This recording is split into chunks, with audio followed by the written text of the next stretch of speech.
Carson catcher. She drives in the first run of the game by smacking a double about 3/4 of the way up the right field fence, opposite way, just a blast. Other way. And the thing that is, as I'm watching that, a cold day, but the air was a little bit heavy. I'm thinking, man, if this is a nice day, that thing is way over the fence. Next time up in the third inning, 2 on, dead center.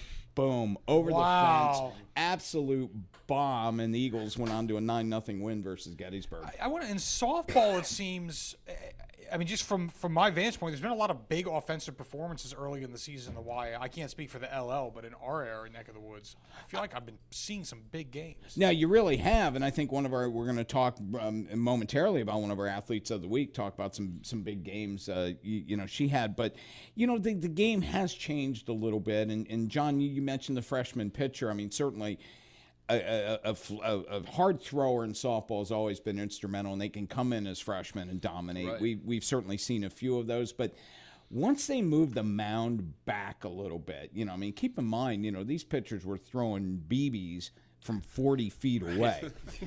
It's hard to pick up on that, no matter how old you are, how long you've been playing. Exactly, and you consider the ball movement that some of them get. It was really, really tough. I mean, and that, but moving the mound back, I think when they did that it's been done several years ago.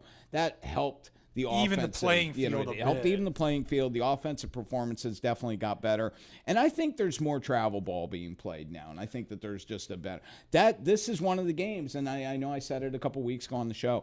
This is definitely one of the games that has improved more so than virtually most of the others. I agree. And to piggyback on your subject about the mound going back a little bit, or I should say the rubber moving back a little bit, the circle. I'm sorry, I'm getting my I do the same thing all the time. All the time. It gives an opportunity. Some of those pitchers who aren't flamethrowers, but they're more junk ball pitchers. That's more room for that ball to move around, or at least to give that ball a chance to develop into like a lot of screwball pitchers I see in the LL. It gives it more time to rise. Gives it more time to throw a batter off, where it's not just coming in looking like a slow fastball. It's actually has more time to get some movement on it too. So it's allowed pitchers who aren't the overly strong arms, or it's to kind of perfect that power arm, fireball. Gives it time to perfect their craft in a way that I'm not a flamethrower, but I am a junk ball pitcher, and now you're not going to be able to hit it even worse. Oh no, and you know what? Where your point is dead on is now. I mean, I remember covering a couple games in districts last year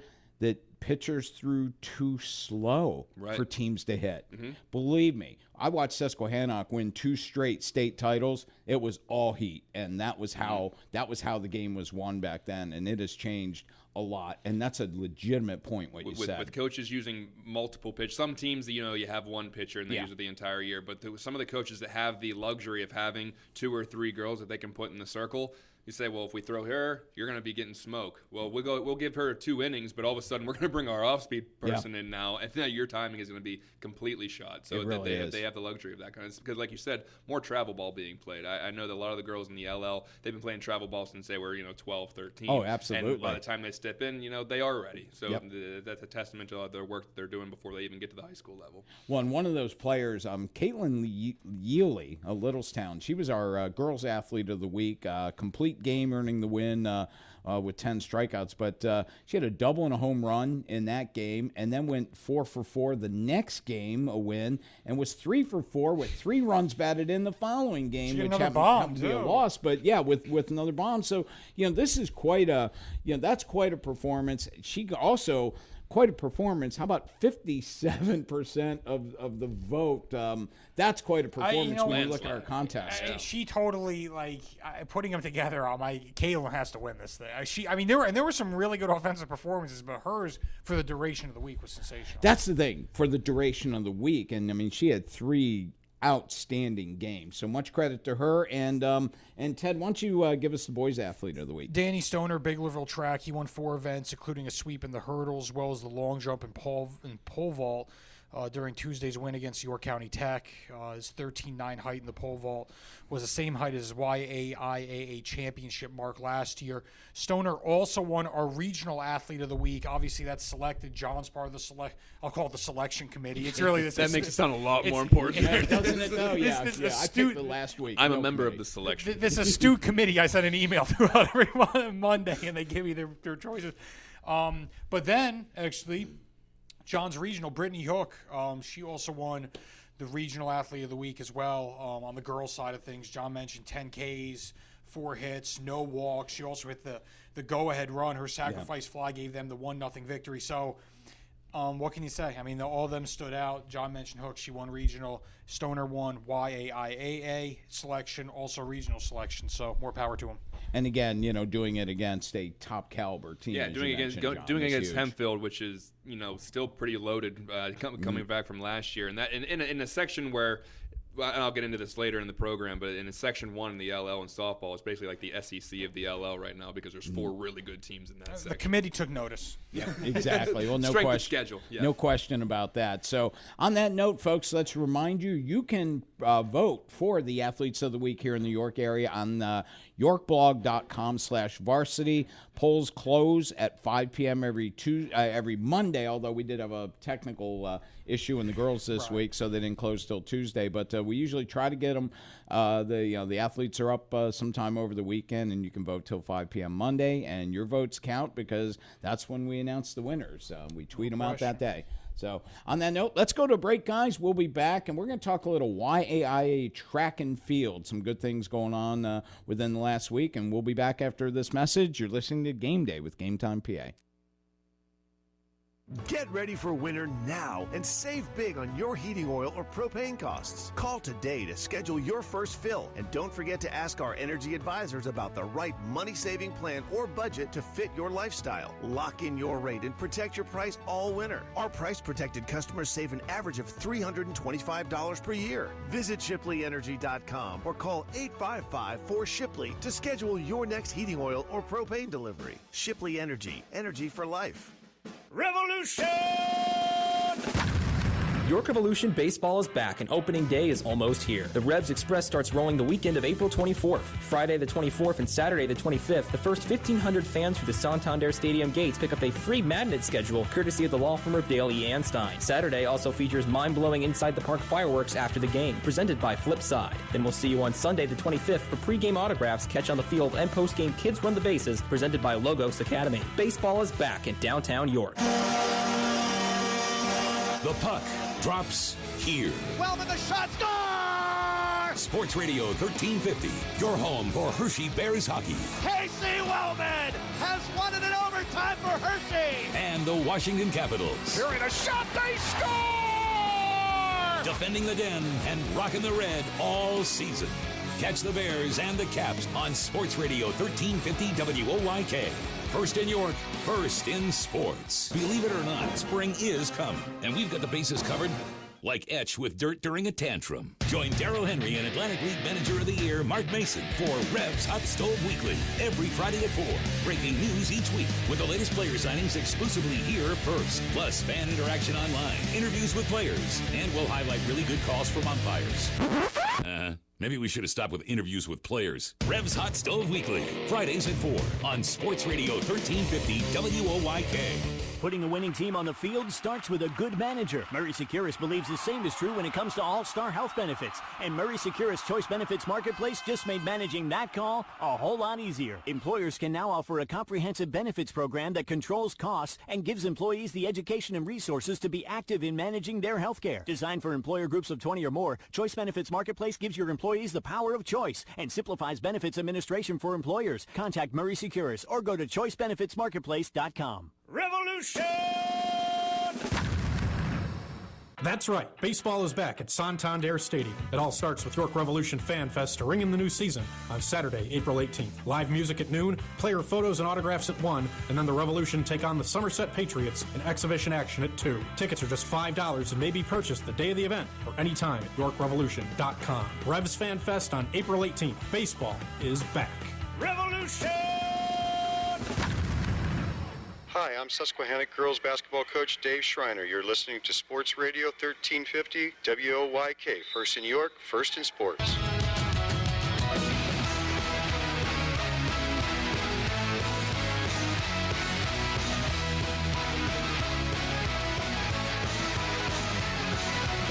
Welcome back to Game Day with GameTimePA.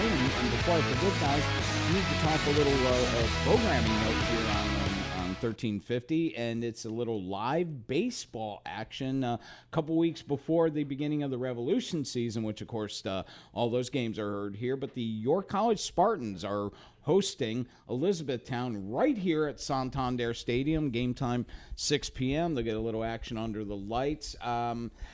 I mean, I'm going out to lacrosse later. I'm kind of dreading it. The winter coat is back out. So it's going to be a frosty one. So if you don't want to come out, you got a great chance to listen to it right here on 1350. I mean, you mentioned the Rev season. It's a tune-up for Darrell Henry. That's a good point. You know, Darrell will be behind the mic. And, you know, I tell you what, if you haven't had the chance to listen to Darrell behind the mic, and, you know, he's good at basketball. I mean, he does it all. His preparation, second to none. And, you know, he does a great job, and you know he will with his alma mater, the Spartans there. So anyhow, we're going to move on, talk a little high school track, and big meets already happened this week.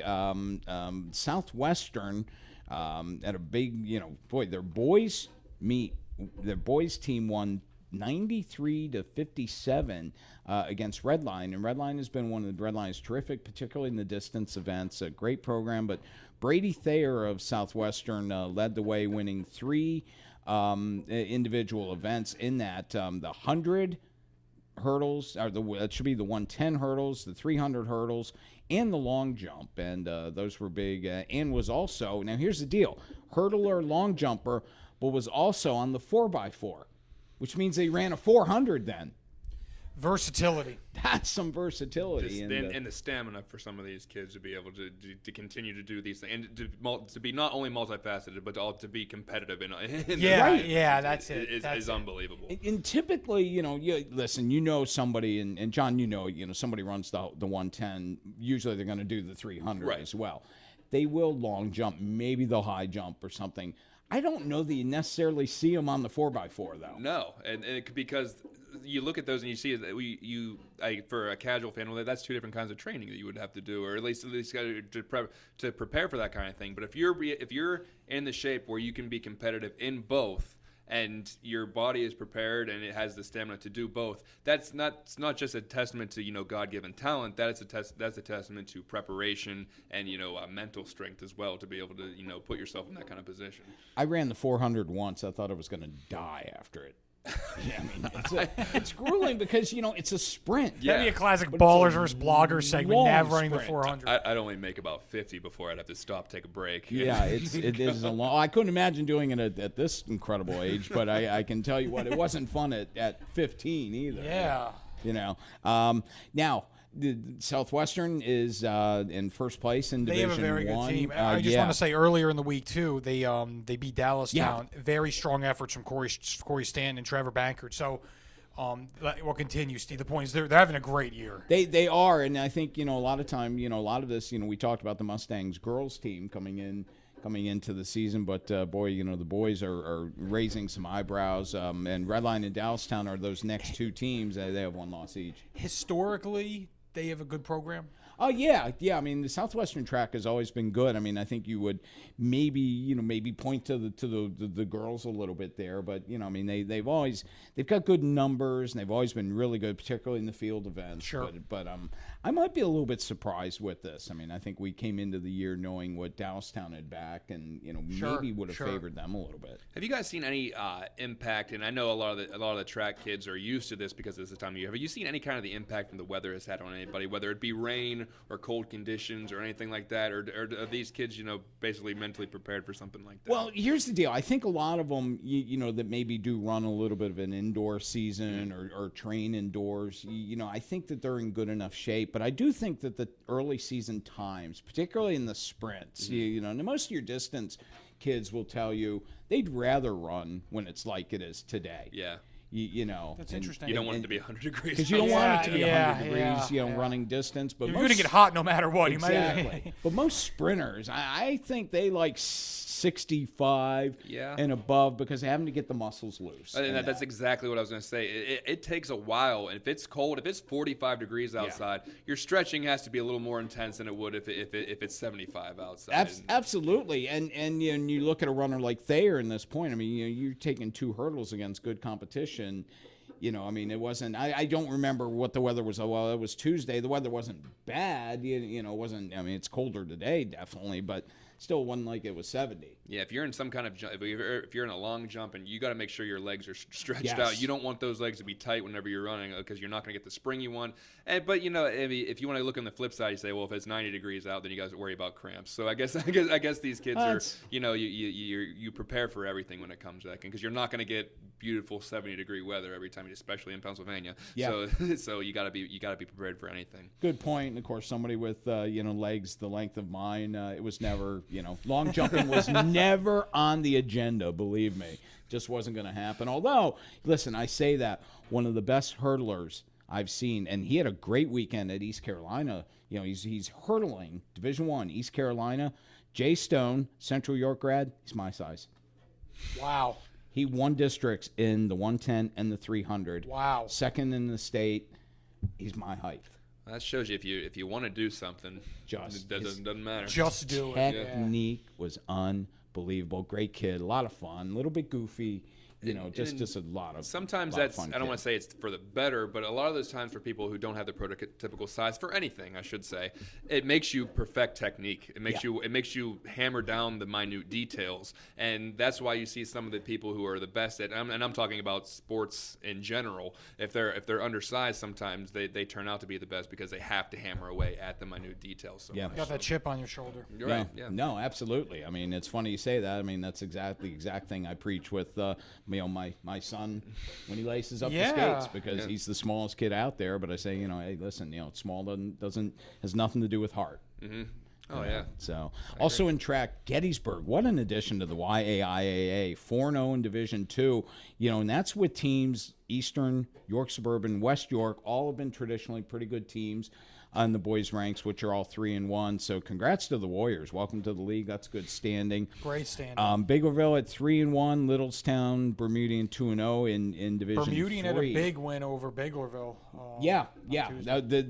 The Canners' lone loss, and the Canners have been a pretty good team. Ironically, coached by their football coach Alex Ramos. I think he does a fantastic defending division job. champ, if I'm not mistaken. Yes, they are, and that. So congrats to Berm for that. But in the girls, you've got a couple unbeaten still. So there's some big meets coming up. Eastern York, Gettysburg, and York Suburban are all unbeaten in Division II. Suburban and Gettysburg meet next Tuesday. So I think things are going to get a little bit interesting, as they should. Yeah. This time of year. Remember, the spring season is the most compact of the three. Right. The big meets, whether it's track, the big games in softball, baseball, they come sooner. And because of weather delaying a lot of these things, you get all of a sudden 3 matches or games or meets in a row, and all an avalanche. And all of a sudden you say, well, that's a huge game, but we got a huge game the day after that, and then we got the first place game going the day after that. But if we win that one, then we have some kind of tie-break game going. So like you said, not only is it the most compact, but it can be jam-packed with day after day after day with little to no practice time in between, or even rest days. That too. Last thing I did before I left the office last night, I talked to a baseball coach for an upcoming feature that I want to work on, and in talking to him, trying to get an idea just for his pitching rotation and that, and they've got tomorrow they've got 5 games in 7 days. And that comes down to pitching at that point. Rough. How many arms you got, and how many arms, and that even more so, you need your starting pitcher to get some innings in, because you can't spare any arms to come into relief. If your starting pitcher goes 2 and he's getting rocked, well, now you just took up an arm that can't, because of depending on how many innings that reliever goes, he's not gonna be able to go the next day, and then so on and so forth. So you gotta, it's a little bit of luck, but it's also you gotta make sure that you have some longevity in those arms, or efficient arms, I should say. Exactly, and fortunately, I know he was talking. He had 4 pitchers, and then Now, also back to track, Division I, Dallastown controls the destiny now. They won past Southwestern in a close meet. Red Line and Central, 1 loss each. Big meets coming up in Division III, DeLone, Catholic, Bermudian, both unbeaten. They square off on Tuesday, so a lot of things happening there, and again, it's packed and that, and John, as you look, and track is sometimes one of the harder sports to get a feel for. Number one, when you're at a track meet, there's so much going on. There's a lot going on. And I always get the question, and I think you'll appreciate this, because a lot of people will come up to me and say, well, you cover swimming. It's the same thing, but it's outdoors. Well, listen, but the pool, I'm only looking at I only have to pay attention to one place. Yeah, I don't think it's the same thing. No, Right. I have to pay attention to what's going on in the pool, and I know by how each lane placed what the score is. It's not the same. Exactly. After the event. Exactly. Well, listen, in track, okay, It's a smorgasbord of events. smorgasbord. If I'm just keeping track of, the races, yeah, fine, I could keep score. However, you've got throwing. Right behind you, where it's not in your vision, you got a lot of stuff going on behind you. Somebody jumps. jump into the right of you. You're seeing a sprint. You're seeing a pole vaulter probably vaults. over your head if you're not paying attention. Right, So. exactly.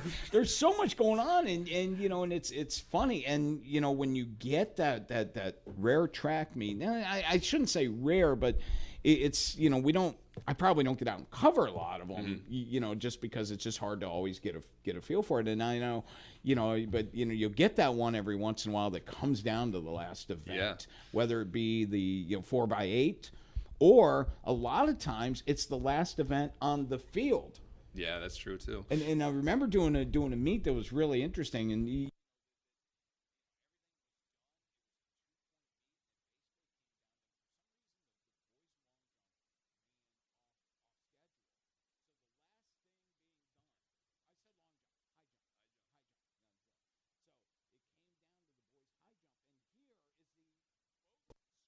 the entire team huddled around. The high jump. It was kind of interesting because of it. Well, that makes it a dramatic kind of thing. It brings in all the intensity because everybody is watching this one particular event. You look like you're watching the Olympics almost, because there's so much focus on one particular event. And it's one of the neat things with the way that we typically divide up our league meet. Competition. And the last couple of years been Matt before, and I. Before that it was myself and somebody else. A lot of times we'll do it by gender, and even then we still can't focus on one thing. It's hard. It really is. And districts gets a little bit, it's a little more thinned out, and you say, okay, here's a chance for a win. This is somebody we definitely want to follow along. But dual meets area, they're tricky. There's something going on at all times, and you have to go into the attitude, and I guess it really tests your journalistic mettle when you go in there, because you're like because you're going to miss something. Keep your head on a swivel. Yeah. You know there's going to be something going on at the same time, so you got to be able to. I don't want to say prioritize, but you got to be able to figure out what you're going to cover and then what you're going to retroactively cover after the fact. And you can't be afraid to ask for some help. Oh, absolutely. Yeah. It's not a time to have too much pride. That's for sure. Coach, what's going on over there? Because I have no idea. Somebody tell me what happened, because I have no idea. Please, great point there. So we're going to take a break. When we come back, John's going to talk a little bit of LL sports, the LL report with John. But you know what? I think we're going to start with your sporting event. We'll throw that little teaser out there. You're listening to Game Day with GameTimePA here on Sports Radio 1350. Hey athletes, does the winter weather dampen your sports training? It doesn't have to. Take your game inside at Backyard University, York's spectacular indoor sports training facility, right at home in your backyard. Located inside Fairmont Gym at 201 South Charles Street in Red Line, Backyard University is a beautiful, state-of-the-art indoor complex for all of your sport needs. Featuring a complete baseball and softball training complex with batting cages, pitching tunnels, and a turf field for the entire team, Backyard hosts camps, clinics, and competitive youth travel teams to play in the region's top tournaments. performance. Join York Revolution greats Jason Espedo, Daryl Harang, and Corey Thurman for one-on-one training. And take your speed and agility to a whole new level with professional trainer David Brixius from Explosive Sports Performance. Play your game year-round at Backyard University, right at home in your backyard. Visit online at backyard-university.com. Hi, I'm Daryl Henry. Join Scott Geis and me every Monday at 4 for your College Spartan Sports Weekly, right here on Sports Radio 1350 WOYK. Each week, we bring you the latest in Spartan sports, featuring guest appearances from coaches and student athletes. York's home teams play on York's home for local sports. Spartan Sports Weekly, Mondays at 4 on Sports Radio 1350 WOYK. First in York, first in sports. Hey Revs fans, Swing at the Spring have bundles of savings at the York Revolution. The Swing at the Spring ticket plan gets you 6 field box seats to the game of your choice, 2 parking passes, plus admission for 2 to take live batting practice on the field at 2:30 for the Revs' 5 p.m. game against Long Island on Sunday, April 26th. Swing in the Spring at the York Revolution. Save when you shop at the Apple Chevrolet ticket office by phone at 717-801-HITS or online at yorkrevolution.com. Security in life isn't something you just wish for. You build it with a strong financial plan. Start with Northwestern Mutual. Together, we'll design a disciplined and balanced approach to financial security, because reaching your goals is something we both want to work toward. To learn more, contact me, Dan McGarry, at my office on the Square in York. Look for the blue awnings. Who's helping you build your financial future? The Northwestern Mutual Life Insurance Company, Milwaukee, Wisconsin. This is the Dan Patrick Show. He's a great, great man. Was Muhammad Ali a thug? He was colorful, controversial. But this is a guy who did something before anybody else did it. And we were okay with it. A lot of us were okay because of how Ali looked. Handsome, well-spoken, and poetry. There was charisma to it. Richard Sherman just came out of a game and started yelling right in our face. Dan Patrick on Sports Radio 1350 WOYK. Hi, I'm York High Boys basketball coach Troy Sowers. You're listening to Sports Radio 1350 WOYK. First in York, first in sports.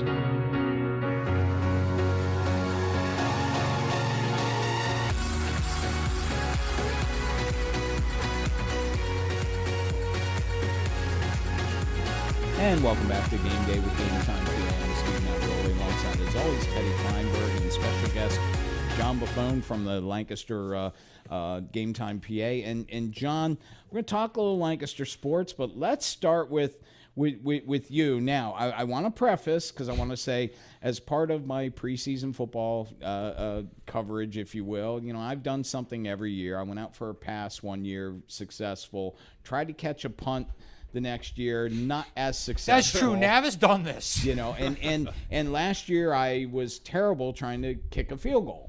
So a short one at that. So I mean, when he says terrible, he means his kick went right off the behind of the center. Exactly. And I've put myself in positions to fail, if you will, or not look good and create a little bit of comedy. I've managed a little bit of success doing it, but I've had fun doing it. Right.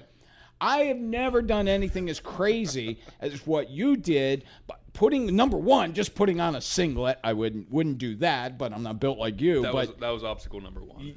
But then to take on the number 2 ranked wrestler, just fresh off a silver at the state meet, which he might have been mad still that he didn't get gold. Good kid. I've met Bo. Yeah. Great kid. But yet, you're nuts, dude. I mean, tell me about... The video work is great, too. The video was fantastic. It's fun. It's entertaining and that. Very But tell me about wrestling Solanco's Bo Spiller. Well, it was coming off of my first episode where I played Mannheim Central's Matt Walsh in a game of horse, and we were trying to figure out what to do for the follow-up. So I started brainstorming, and hold on. How'd you do in the horse game? That actually seems much more attainable than beating Spiller. I was also smoked in that one. I lost HORSE to nothing. Granted, he dunked and he shot from half court and he did a whole bunch of 3-pointers. So I was once again. Wow. Okay. So I was set up to fail. Forget that. But at this one, I'm like, we need. Wrestling is big at Solanco, and it's big in the LL, obviously. Oh, yeah. So, and I've interviewed Bo numerous times for football and wrestling, and him and I have a good relationship. The video's classic. And I just felt he is the number 2 heavyweight in all of Pennsylvania, and I got him 20 minutes down the road, and I'm thinking to myself, all right, if I have if I can put myself through this is going to be a good video. So I contacted Bo. He was all about it. Solanco's coach, John Little, fantastic guy. He opened up the Solanco wrestling barn for us. We had it to ourselves. There's no one else there. We brought in the camera crew, basically. And I wanted to make it as fun as possible because I knew what the result was going to be. I've never wrestled in my life. I have never. If you're going to get beat down, you might as well try having fun doing it. Exactly. I've never wrestled. I mean, I've covered wrestling, but you don't really know what goes into it until you're on the mat.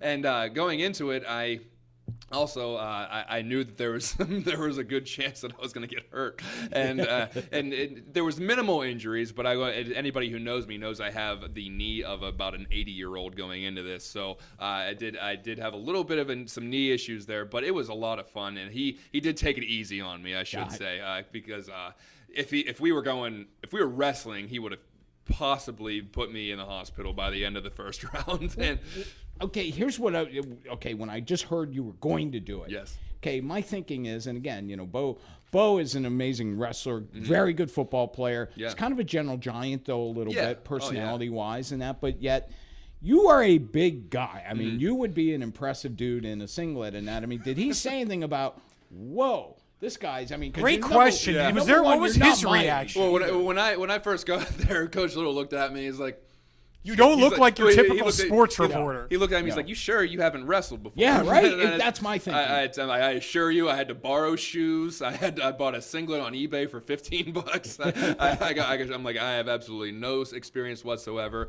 and I haven't done, and I try to keep myself in adequate shape, but I am not in wrestling shape. I haven't done explosive cardio. Don't sell yourself short, my friend. Exactly. I haven't done explosive cardio for that since I boxed in college, and that was the last time that I actually had to be in shape, to go full bore 100% for 2-3 minutes period. And then stop and then ramp it back up again. That's not the kind of cardio I do anymore because I don't have to for the sheer fact that I don't need to do that right now. So I was gassed. I can tell you that within about 30 seconds. And the shape they're in is unbelievable. It's ridiculous. And I tried to run away, which was my first issue because I think I tired myself out trying to get away from him. And then once he caught me, it was just like it was like a mouse running away from a lion at that point. He got the paw on me, and then he got me in some move that I was just like that my knees bent over my head, and all of a sudden I'm eating my shoe, and it was interesting because unless you have wrestled, and I'm not saying that I'm experienced in any sense of the word, but it did give me a good wake-up call. If you have never done it, it is, and you're wondering to yourself at the end of a match, man, why are they so tired? Like, why aren't they moving? Why aren't they doing anything? Because you are absolutely exhausted. Yeah. We did 3 1-minute rounds as opposed to 3 2-minute rounds of what is usual in high school, and I was completely gassed after one. And if you want to see the video, it's very entertaining. Go to GameTimePA.com. It's under either the wrestling tab or it could be on the homepage still. It was a lot of fun to make just because we took a break. We did the confessionals between rounds, and Bo was giving his insight on it. It was really funny. Yeah, He's a very classic. Charismatic kid. I did my confessionals during the round, and I made a GameTimePA heavyweight championship belt that he ended up winning and everything. And we did we got some really good photographs. Probably the shining moment of his career. Oh yeah, I mean he won that belt. It's the only one of its kind. So it was a lot of fun. Remain the only one of its kind if I have anything to do with it. Most likely, yeah. But it was a lot of fun, and it was good because the people at Solanco were so open to it. They were so willing. Yeah, that's huge. They were so accepting of the idea that they thought it was going to be a lot of fun. And Coach Little, I can't say enough about him. 2 of Bo's teammates, Wyatt Jennings, Joey Davis, they both refereed. They helped me with my they helped me with my entrance. It did involve some pyrotechnics. I had some confetti flying when I walked in. I had a wrestler mask on from the WWE. So it was a whole theatrical production that was a lot of fun. The camera guys were great, and it was a fun time to shoot. Everybody should check it out just for the sheer fact that I did sacrifice some body limbs for this. So you should at least check it out. And there's a lot. And to be honest, it's just one of those things that's fun to do because everybody involved is just really into having fun doing it. So what's next? That's a good question. In the spring sports, there's a lot of opportunities here to think about how I can get my butt kicked again.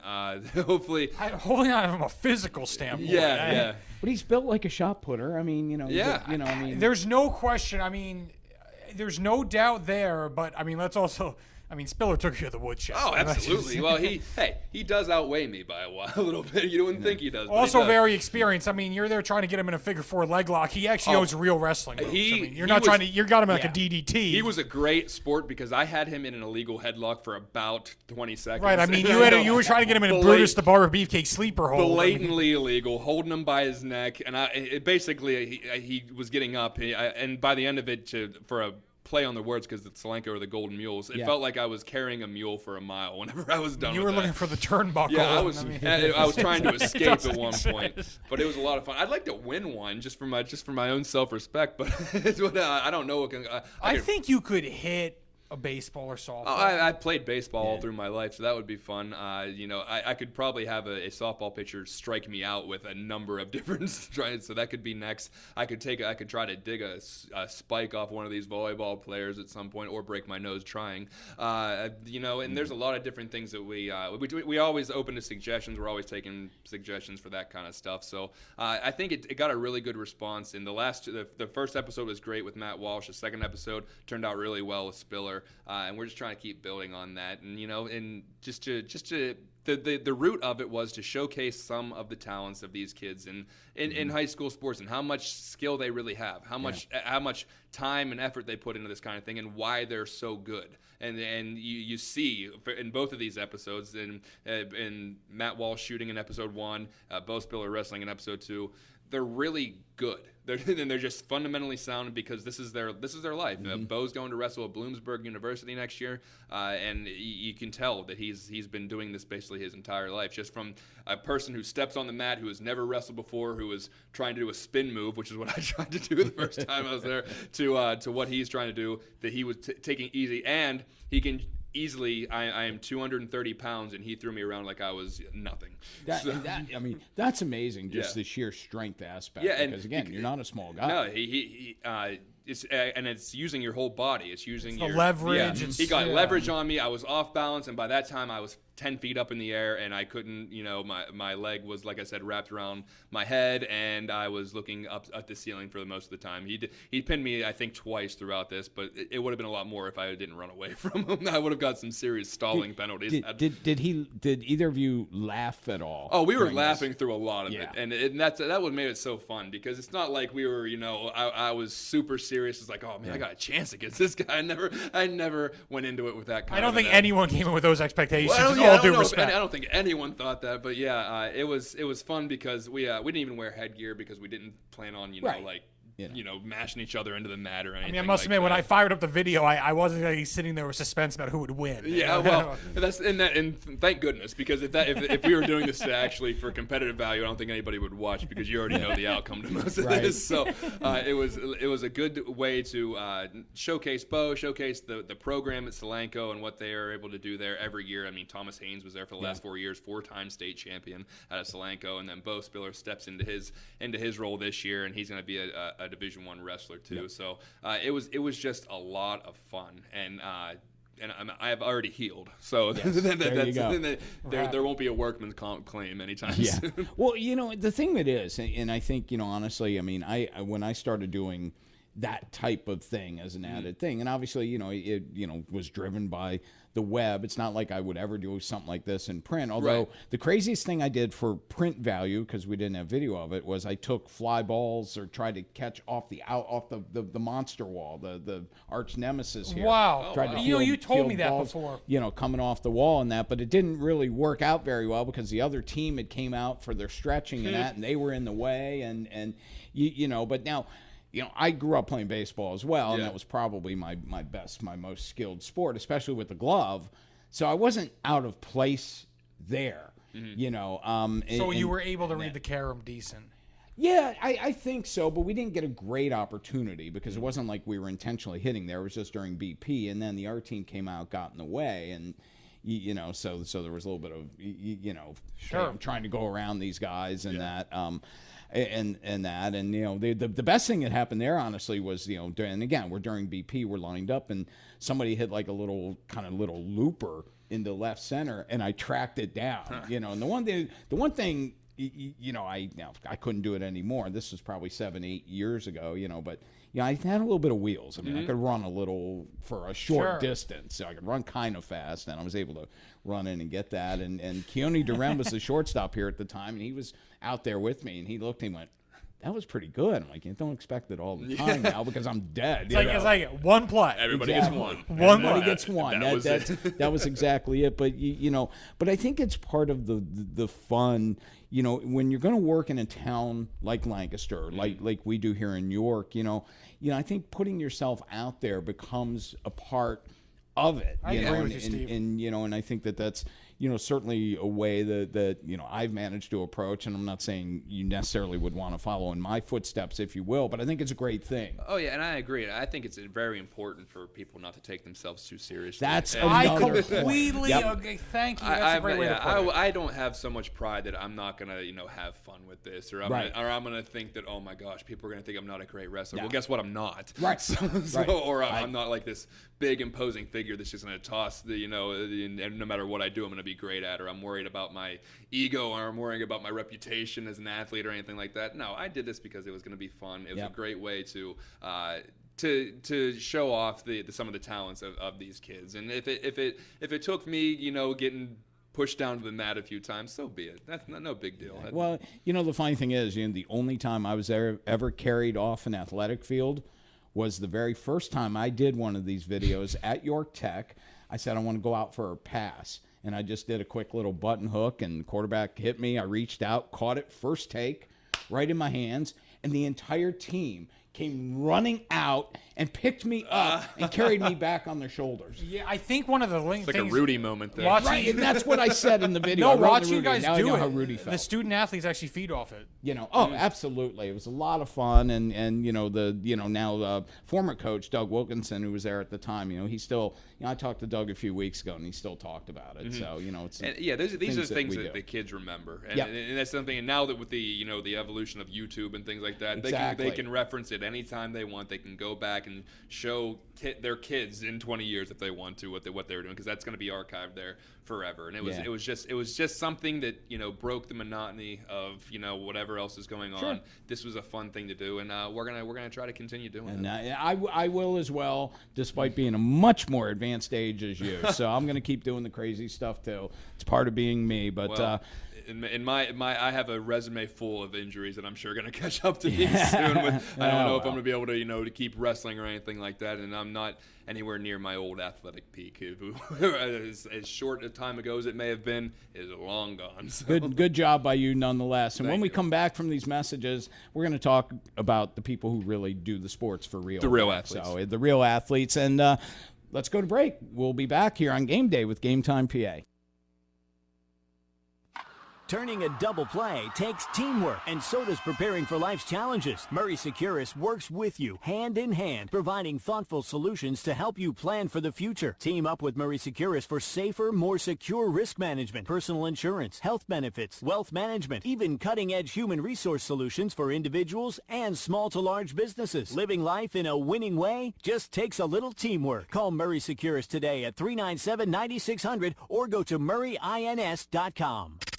Under center with McNabb and Malone. You cannot win a Super Bowl with that kind of defense. Offensively, we know what they're capable of doing, but they didn't run the football extremely well. But you got to remember, this offense from Chicago, Matt Forte, it all starts with the running game with Matt Forte, and then it goes to what do you decide to do with Jay Cutler, because he's the Tony Romo of the Midwest. Just stay patient, because it's going to happen. It's going to happen. Under center, 3 p.m. Eastern, noon Pacific on NBC Sports Radio.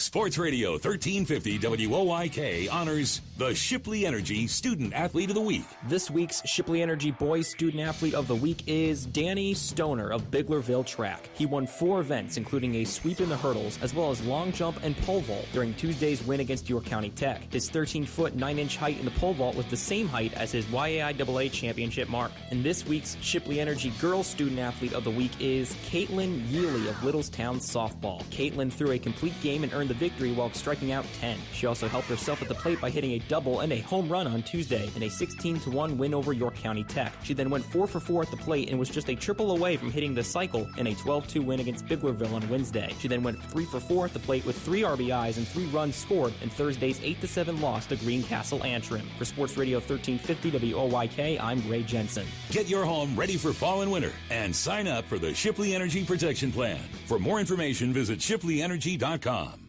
Revolution!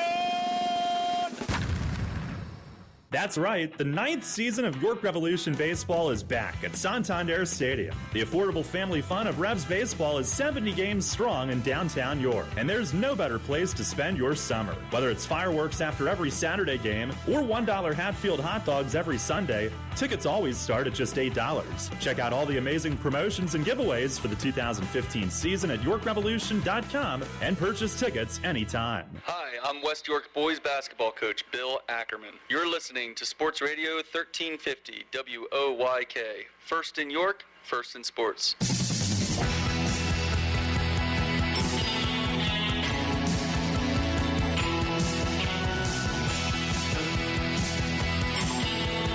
And we're back on Game Day with GameTimePA. Steve Navaroli, John Buffon, Teddy Finer, John. Great segment last time.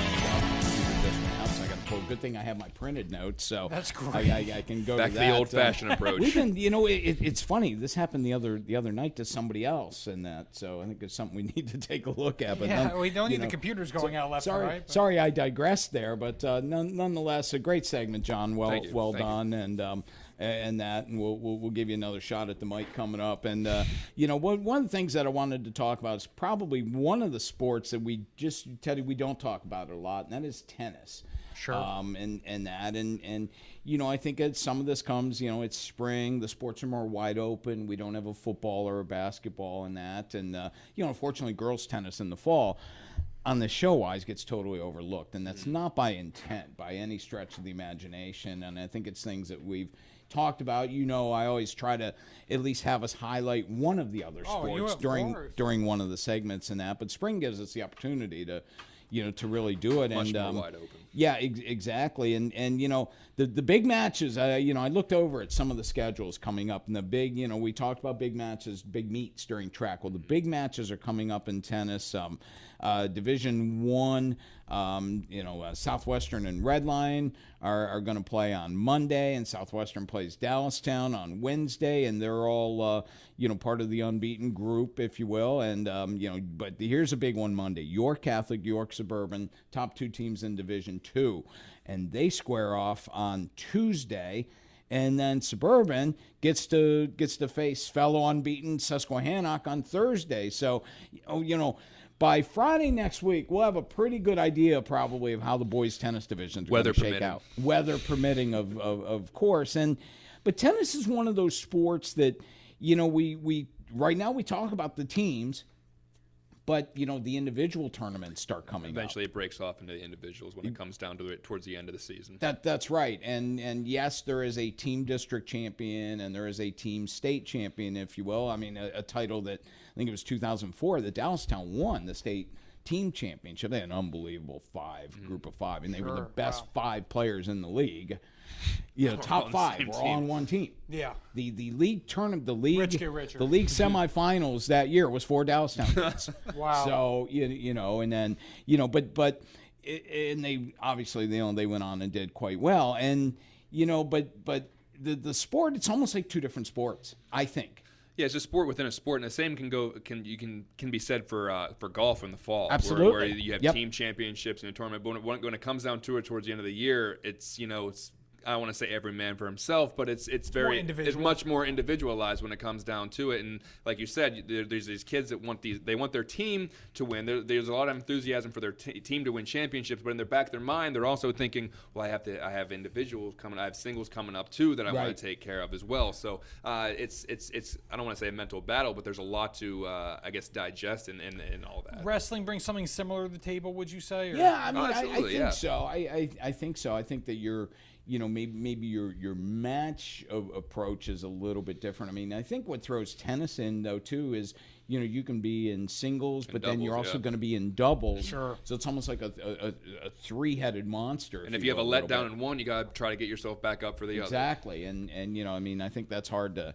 It's probably hard to do, but but wrestling being, that physical sport, that emotion, it's physical, it's emotional, and you're grappling with these guys every day, and you want them to succeed. Exactly. So you're constantly cheering them on, and you want them to succeed, you want the team to succeed. But when it comes down to brass tacks, you have to take care of your own business. Bottom line, team success is through individual success. Yeah, right. And I guess you could say that about every sport, but really, sure. Well, to go back into for sports like tennis and wrestling and golf and what have you. The team success driven by the individuals, but you have to. There's no one there to pick you up, right? Because you have a teammate to pick you up in basketball if you're having a bad game. Football, if you're struggling, you got 10 other guys on the field. These are particular sports where it's all on you. Yeah. So if you're having a bad day, you better pick it up, or it's going to get worse. So it's so much more mentally taxing in that aspect. No question about it. And of course, tennis, much like, wrestling, I mean, the way they determine your 1 through 5 singles are match play against each other, typically well within practice. Mm-hmm. So, I think in there again, that's something, you're trying to beat this guy in practice, and then you were their doubles teammate. Yeah. In a match the next day. Well, I see it in tennis a lot of the times where the especially it was at Lancaster Catholic 2 years ago. The finals were 2 Lancaster Catholic girls, and then they turned around. They were doubles partners for the doubles championship. So it's like, well, I really want to beat this person to get a gold medal, but I can't feel animosity towards them because they're going to be my teammate in about a half an hour. It's amazing, so it's a big turnaround. But it happens a lot. With the obvious thing being, it's because that's your top caliber players. Yeah, there's a reason they're there. There's a reason they're there, no question about it. Speaking of top caliber, today, Battle of the Lacrosse Unbeatens and Boys. Susquehannock hosts West York, a 6 o'clock start, so I think that's obviously going to be an interesting one. And, the girls' side, girls lacrosse, I mean, let me start. I'm going to backtrack a second if you'll bear with me, but boys lacrosse, I think collectively has shown some improvements. I think that we're seeing, teams, perform well. I mean, listen, John, your side of the river has the notch on lacrosse. Some really good lacrosse. Some really, really good. But yet, I think the teams here are getting better. Now, in girls, more so. And if you look up and down, there's some teams that have never been even decent before, or at least decent.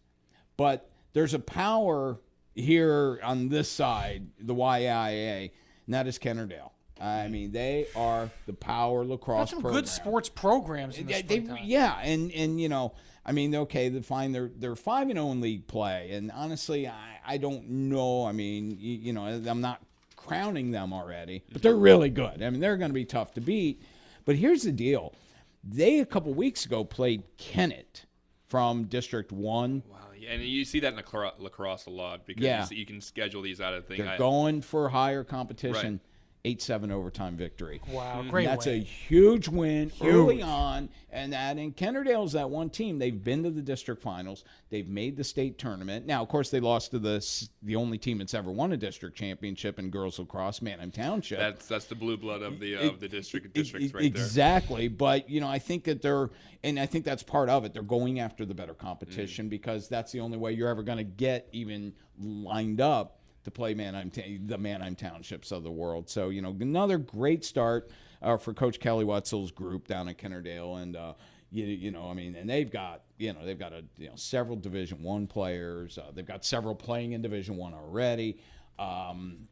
It has become the premier program, and that's not to overlook the Susquehannock, Southwesterns, and York Catholics, which have kind of been that next tier, if you will. And, there's going to be some really, really interesting battles, I think, for who is that true next group. And that comes into something you said earlier about how teams are progressively getting better in the area, and that's just not by coincidence. You're seeing kind of a culture change there, where kids are.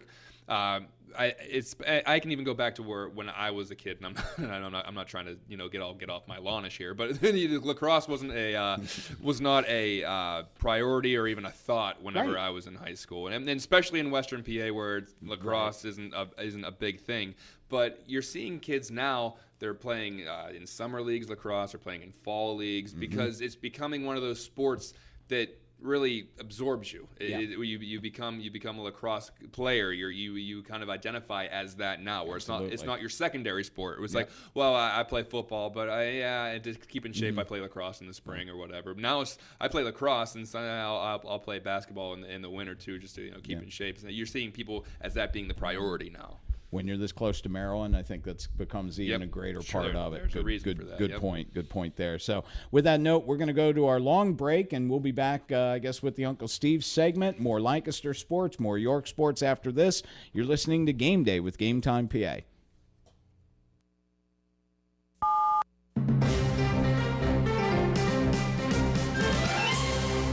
This is a Radio PA news update. A coroner says a man was laying beneath a tractor trailer to repair it when another worker at the same Cambria County company unwittingly drove the vehicle, dragging the first man to his death. A voicemail message at Snyder Excavating in Jackson Township says the company is closed to mourn the death of an employee. The county coroner has ruled the death an accident. A video game helped lead police to a suspect in a missing persons case.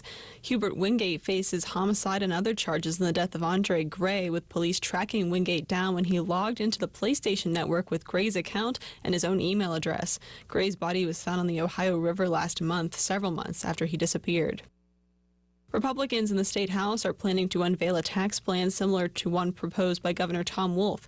David Payne reports. Like the governor's plan, this proposal would increase state income and sales taxes in exchange for cuts in local property taxes. A group of about 30 Republicans is working on the plan. House Majority Leader Dave Reed says the average property tax rate would see a 40 to 60% drop. And if members are willing to go further to complete elimination, I think a lot of folks have an interest in that discussion as well. Reed dismissed as premature a report that Governor Tom Wolf is not expecting lawmakers to send him an on-time budget this year. He says the GOP tax proposal should be ready for a legislative committee's consideration in the coming weeks. I'm David Payne. And the Business in Our Sights program is open for applications again. Department of Community and Economic Development Acting Secretary Dennis Davin says the program provides grants or loans to invite businesses to a community and fill the gaps left by the steel and coal industries. Part of what we've had in Pennsylvania is a great industrial past. And with that great industrial past, we have a lot of sites that unfortunately are considered now brownfields. Redevelopment groups can apply to make those sites business ready at newpa.com. I'm Rachel McDevitt, and you're up to date from Radio PA. Well, we've made it through another winter. Time to get outside and soak up some of nature's sunny vitamin D. And that can only mean one thing. It's springtime in Gettysburg, Pennsylvania. Time to relax in the sun as you enjoy a bike tour of the battlefield on a warm, beautiful day. Time to dust off the clubs and hit the links. Time to reconnect with good friends over a glass of locally handcrafted wine. Now this is what weekends were invented for. Visit DestinationGettysburg.com to plan your springtime experience. And you thought we were just history. Go Hunt PA to enjoy the outdoors, to be with family and friends, or to put food on the table. Whatever the reason, the Pennsylvania Game Commission invites you to Go Hunt PA. Log on to GoHuntPA.org to find information on wildlife, hunting, licensing, and much more. While you're there, subscribe to their email service to get all the latest news, like informing hunters that the Game Commission now offers an entirely online hunter-trapper education course for people 16 and older. Go Hunt PA. Visit GoHunt.org. First in York, first in sports. Your only local sports station. The new Sports Radio 1350, WOYK, York, Pennsylvania. South Carolina killing. I'm Evan Haining. Iran is taking a tougher stance for a final deal on its nuclear future. Correspondent Jim Sciutto reports both its supreme leader and moderate president say any deal must include an immediate lifting of sanctions. From the U.S. side, it doesn't say that everything's going to go on the first day. So if the Iranian supreme leader is demanding that everything goes on the first day this deal is signed, there isn't a deal. A number of police officers are now under investigation in North Charleston, South Carolina. As many as 7 arrived at the scene of Saturday's shooting of unarmed Walter Scott. Some of their reports don't match evidence of the video that was taken by a bystander. But Republican Congressman and former South Carolina Governor Mark Sanford says racial justice is making progress. To have a video come out on Tuesday and immediately murder charges filed says a lot about, I think, the culture down here. Is it perfect? No. Patrolman Michael Slager is charged with murder. His attorney will perform another investigation. I'm Evan Haining. Time. It's best found on the weekends and lost in the garage, under the hood, cranking on something, doing what you love. At AdvanceAutoParts.com, you can get back to the garage even faster when you buy online and pick up in store just 30 minutes later. And right now, save up to $50 by mail when you buy professional quality move, steering, and suspension products. Advance Auto Parts, for guys who love getting under the hood. Mail-in rebate void where prohibited. See AdvanceAutoParts.com for details. Did you have a baby last year? Or did you not have a baby last year despite all the subtle hints your mom kept dropping? Like building that crib and asking for a #1 grandma mug for Christmas? Even though that's not how it works. You can't just ask to be awarded #1 grandma. No matter what you went through last year, answering questions like, did you have a baby, is much simpler. Intuit TurboTax. It's amazing what you're capable of.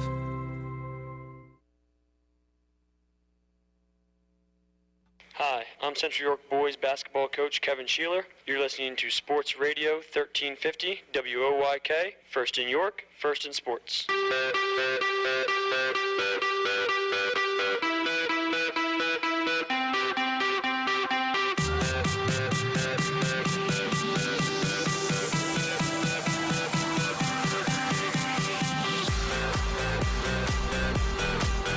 Welcome back, folks. Game Day with GameTimePA here on Sports Radio 1350 WOYK. I am Teddy Feinberg, joined by host Steve Navaroli, John Buffone in the house.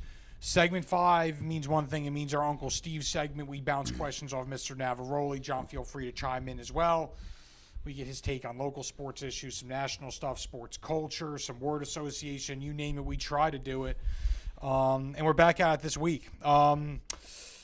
You know, obviously we talked about the ballers versus bloggers segment, and I guess and Steve, you've done similar things before, whether it be, you know, catching a touchdown pass at practice or kicking a field goal. I mean, really Missing wide a field goal.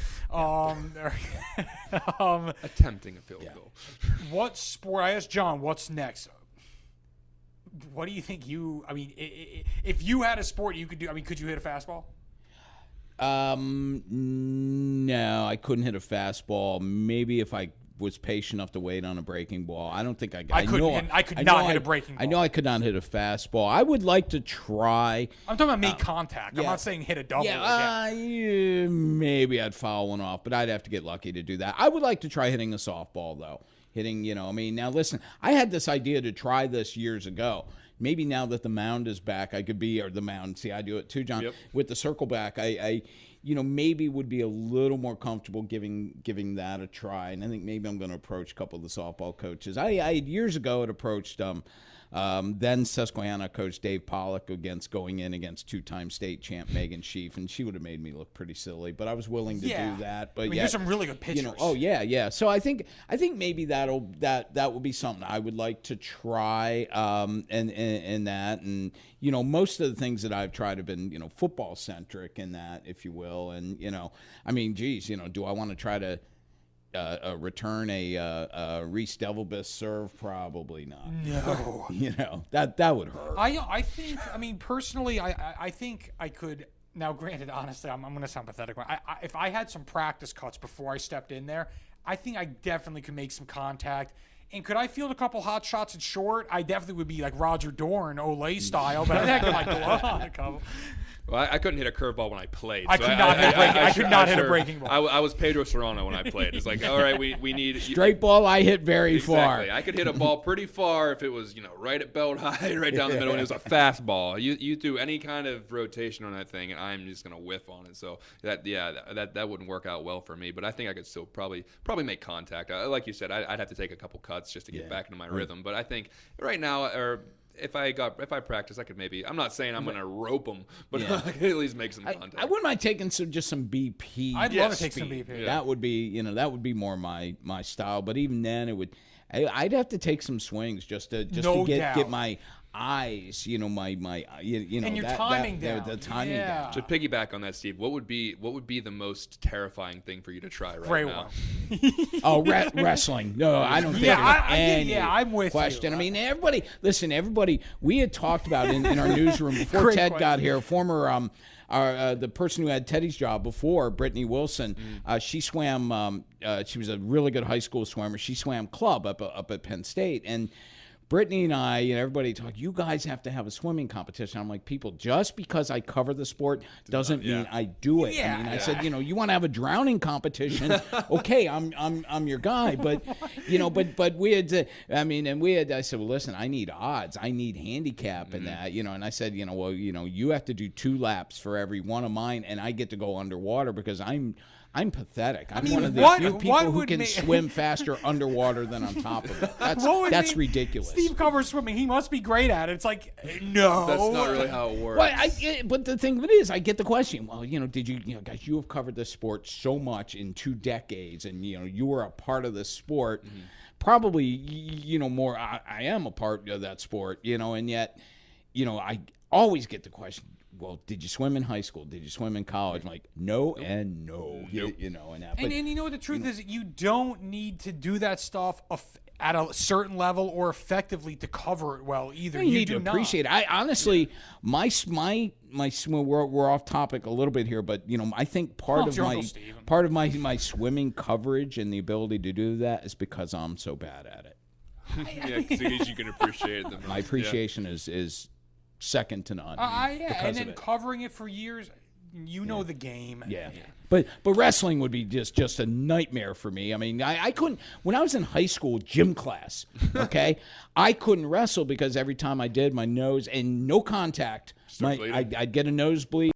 I'd go to the locker room. I'm so Never lasted more than 30 seconds in a wrestling match. I'm so with you. I actually think, I mean, I think you showed some guts there. Man. Well, yeah, and I wasn't necessarily afraid. I think if I had to pick one that I'd be most afraid of right now, I'd probably be playing goalie in lacrosse because that ball that they're whipping at you at 90 million miles an hour is hard. It is a hard ball. Really hard. And unless, I mean, I get welts. I get it. You have pads, but man, that thing's gonna hurt if it doesn't hit you on the arm. It's got to hit you. Like that. Yeah, and it's coming in. And you. I'm not saying I probably have the best reaction time either, so it could possibly just hit me right in the face. Granted, I'd hopefully have a helmet on, but still. I'm glad you brought up swimming because I actually had a swimming question. Okay, good segue. I have heard the story before, although I want you to refresh me with the story first of all. And I think we always talk about on the show how big of a part of the swimming, and you're big with the sports community. Period. We're not sure, but the swimming community in general, very near and dear to your heart. How did it get to that level? How did it get to that point? Why don't you tell the listeners out there? Because it's not I hate to say it's not mainstream, but I don't know if it's typical. It's not a high-profile sport. It's not a high-profile I want to hear the answer to this as well. Yeah. Okay, well, you know what? It dates back to 1991. All right, good year. I was working the year you were born. No. Gosh, I'm old. You know, I got a little close, there very too. close. But anyhow, the reason I was free. It was my first year of freelance. I'd started that fall freelancing with the Daily Record, and the sports editor at the time, Steve Zients, he wanted to give me a little extra work because he knew I was enjoying it, and and I think I showed some early ability to do it, fortunately. And he had said, listen, and I wasn't working full time at the time, so I was between gigs, and Steve had approached me and said, look, we are getting letters complaining out the wazoo, if you will, from the swimming community because we just don't dedicate it enough.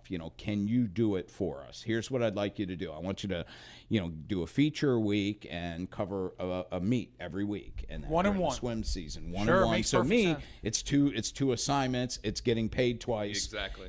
So I'm like, yeah, I'll try it out. My first meet, I'm wearing a sweater. It's a 3-hour marathon because this was before the electronic scoreboards. Must have been on fire in there. It was, but I said, well, okay, but he's given me this responsibility and I want to learn more. And basically what I did, I went to a couple practices and workouts, and I'm like watching what these kids do in the pool. I mean, again, my greatest athletic accomplishment in high school, my sophomore year of high school in Michigan, we had to try to swim the mile. A mile is 33 laps of a pool. Steve dog paddled too. And you know what? The thing that is, I can't float. I'm a terrible swimmer. I completed that mile wow! I was one of my fault. I was one of 11 of 25 kids in my particular class. All the classes this is had to try gym class. Gym class. Your gym classes were much more intense. We had 3 weeks. Great Well, call. number one, we had phys ed every day. But we spent 3 weeks in the gym, 3 weeks in the pool, 3 weeks in the gym. And I grew up a mile off one of the Great Lakes, and the thinking was, if you're out on a boat, we want to make sure you can swim. We want to make sure you're safe. And obviously, not everybody will. So they built us up to this. Part of the 3 weeks in the pool was training, and they built us up to it just to attempt it. And come May, we had to try it. And I remember they dragged me out of the pool. 48 minutes, probably still the worst time in the state of Michigan history. Still did it. But I did it. And because of that experience, I put more into how hard these kids swim 5 miles at a practice. Jeez. And it's crazy. It's crazy. And it's practice at 6 a.m., school all day, practice after school. I'll say the Their same thing about dedication is second to none. Yeah, and I'll say the same thing about wrestling too. I believe it was Janny. We asked him for the All-Star Seth series. Janny. Harder football, wrestling hands down. Those sports, the not high-profile sports, the level of, and all these athletes are extremely committed. Oh, yeah. So it's like I'm not slighting anyone, but those sports are, super intensive. So I have this, I appreciate that. And I think just because everybody then responded to the way I covered it, because I covered it with that mentality, everybody responded. All of a sudden, this following, if you will, started to build. And obviously, it became greater once GameTimePA came out. And now here it is, and people could see it at any time, And that really. Do you remember your first feature? My first feature. I remember my first meet. What was that? 1991? 1991. It was December of 91. It was at Redline, although I have to be honest, I don't remember who they swam against. It was boiling hot. Because it was boiling hot, and I was wearing a sweater, and a mistake I never made again. My first swimming feature, I honestly, I have to tell you, I don't. And this is probably gonna make you feel bad, Steve. I was 2 years old when your feature came out. Those are words I'm used to hearing. Believe me. Wow. Yeah, you were a young child. I was feeling bad about turning 27 next week. And well, Steve, I needed this ego boost. Thank you. Yeah. Don't ever say you're feeling bad. I'm on the about other side of 27. 5-0, so think about that. This actually is for both of you. I know you guys enjoy covering both sports, but do you have a preference? High school baseball, high school softball, if you're going out to one or the other. Well, I'm going to preface this. What's the weather like? That's a good question. It's a fair statement. Because on a cool day, you better believe I want to be covering softball. It's it is much over faster. A lot quicker. It goes a lot faster. Now, if it's a beautiful sunny day, I don't ever want to go inside. So it can be a 2.5-hour baseball game. I'm fine with that. Absolutely. It can be an hour-and-a-half softball game. I'm fine with that. I think that's a great answer. I love softball. I really like the game of softball. I really can't agree more than or at least it's a great synopsis. I would say there is some great softball though in the LL, but there's great baseball too. And I would have to say, what give me that if I had depending on the matchup, I guess. Sure. If you're going to give me an average matchup in baseball where there's two powerhouses in softball, I'm going to the softball game every time. Good point. And I think there's a lot of variables in there, but. I would say, if weather purposes, I'm going softball. And I was lucky enough to cover back-to-back championships in both sports. I got back-to-back state titles with Susquehanna, the appreciation 07 and 08, and then back-to-back state titles with West York baseball in 12 and 13. So a lot of fun. You appreciate the strategy in baseball. You appreciate the intricacies of softball too that most people don't pick up on, because.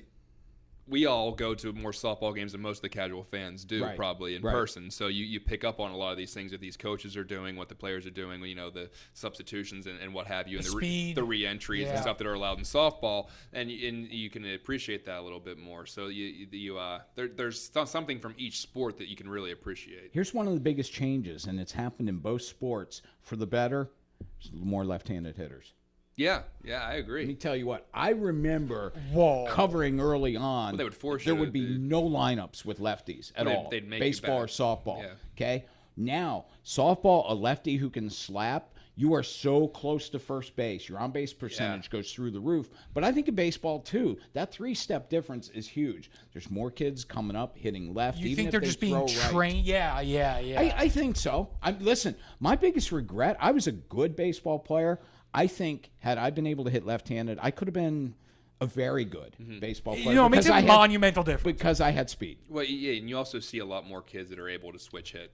Yes. Because they're training themselves to say, I need to. Well, whether they're trying to say, well, if I'm going to get into a Division I college, or if I want to even get drafted one day, I make myself a lot more I can make myself a lot more marketable if I can hit from both sides of the plate. No question. That's really fascinating stuff. I'm glad I asked that. For both of you, again, most inspirational athlete or team you have covered from a story standpoint. I mean, whether it was over the duration of a season or even for a short snippet, maybe your most recent memory of it or what, because I'm sure it's, it's a tough question because you don't want to forget anything, obviously, but what is, from an inspiration standpoint? I mean, Nav, I remember maybe the first show you said that there was even a story that brought tears to your eyes. I don't know if you Oh my goodness. I mean, there's been several. That have. I mean, I tend to be kind of an emotional guy. Again, really? The thankfulness of my heredity, if you will. But, yeah, I'm the same way. And that. But I mean, I think, gosh, it would be. I'll be honest. It would be absolutely impossible to pinpoint, one most inspirational. I mean, I've certainly have. I mean, there's been. So much. I mean, obviously, anytime, a kid has, fought back from injury or maybe even more so illness, and that, would I, believe me, next time I get a kid who comes back from cancer after my own experience, right? Oh yeah, you better believe, that'll be one of those experiences. I mean, you mentioned the tears in the eyes moment. I mean, it's happened a few times, but one of them, Nick Brady was a talented athlete at DeLone Catholic who then starred at York College, and his mom died before his senior year, and he just had such an unusual relationship with such a stoic man and stoic coach in Jeff Gamber, and Nick's last moment coming off the floor at York College, they shared this long embrace, and it was just a moment I never expected to see. And there wasn't a dry eye in the house. Mm-hmm. I mean, if you had a dry eye during that moment, check your pulse. Yeah. Human. Those are the, so again, but, I could probably spill off 100 of those. Yeah. I mean, that was a good one. So. Two come to mind for me, and recent, and this is very recent, would be the J.P. McCaskey basketball team. Their coach had oral cancer. This is an incredible story. Start the season, Steve Powell. This is something we talked about in Nav's bye week. He was conducting his coaching through hand signals and his assistants giving out plays and things like that. This is a team that nobody thought could go anywhere. They make it to the state semifinals. They had to play one of their district games with five guys, and they still expected to win. They were ticked off that they lost because they thought that their five were better than anybody else's, no matter who else playing. And to just have that, we don't care what anybody else thinks. That was a cool story this year. We're going to win. And they made it. Really cool and they were a shot away from going to the state championship game. Yeah. They very well could have been there. And the second one, this is years ago when I was still working in Western PA, a small school that actually the high school that I went to, West Shamokin, set the WPAL record for a losing streak. They lost 46 consecutive football games. 46, so that's 4 straight years. There were some kids that started as freshmen, went the whole way through their senior year, never won a football game. They broke that I guess streak in their third game in the 2012 season. And if you want to see a community and kids just go into jubilation whenever you see a win, because they hadn't won a game in 4 years. And football's so big out there. And it was the biggest because it comes from a community that has from my community that had 2 professional football players come out of it, and it was just it's so intensive, and they talk about football nonstop. To see a team finally win, and then they won 3 games that year, and the next year they went to the WPAL playoffs, which was the first time in school history because it was only around since 2000. So it was the first time they ever went to the WPAL playoffs. To break a 46-game losing streak and then 2 years later make it to the playoffs was. Did they have a new coach come in and do something? They basically stayed the course, but they had a couple kids come up and they didn't give in to that losing culture anymore, right? And because it was all they know, but they needed a culture change, and it wasn't necessarily the coaches, it was the kids, and they did it was unbelievable. It was inspirational because I was kind of close to that team. My brother played on the team that went to the playoffs. I helped coach that team, and it was just to see a transformation of a team that everyone's like, they're not going to win one game. And they weren't just losing. They were losing by 20 to 30 points a game. And they did that for 4 years. There was one year that they scored, I believe, 20 points all season. So they come back, after 46 games, win. Next year, they say that's not enough. They go to the playoffs the next year. So that was something for me to just see that teenage kids is saying, that's not us. That's not our culture. We're going to win. And to see the kind of grittiness and mental attitude coming from a town, at grades 7 through 12, we had like 550 kids. Yeah. Graduating classes of 48, Crazy. 49. So that was somewhat inspirational to me, not because I was just close to it, but to see the tenacity come from kids that were pretty young. I mean, they were young kids that did this. I do like to kind of mix in the occasional national sports question, so I'm going to do it here. Obviously, NHL playoffs fast approaching. You're a huge Detroit Red Wings fan. John, I'm assuming Pens fan. That's yeah, I don't want to admit it, but yeah. Well, yeah, they might not make it. Sorry. That was inappropriate. Yeah, the Wings might not either. So. No, they clinched. Yeah. But in any event, anything you're looking forward to seeing in this year's Stanley Cup playoffs are great. You know what? It's funny because of all the major sports. I mean, I think the level of play changes the most in hockey when it comes to the playoffs. Oh, agreed. And it's the intensity's unbelievable. The excitement, you feel it in the crowd and that. I just love watching. I mean, number one, I love watching hockey, period, whether it's the Red Wings or somebody else.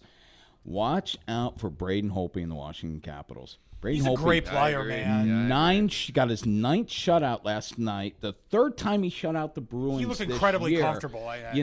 41 wins. And, everybody's already kind of looking at, well, it's the Rangers, the Canadians with Carey Price in net. The goaltending in these playoffs is going to be through the roof. Well, I mean, there's always a common denominator with a Stanley Cup championship game is the goaltender. Jonathan Quick. Yeah, they stood on their head throughout the playoffs. Yeah. So who has the hot goaltender is usually the X factor there. As a Penguins fan, I'm kind of disgusted with hockey right now, just because of their. I thought our clerk Andy Meese actually said something interesting the other day. He said he almost wanted the Penguins to make miss the playoffs just so it sent the message to the organization. They made it for 9 straight years, and they would not send a bigger message. I feel the same way about the Detroit Red Wings. 23 straight years they made the playoffs.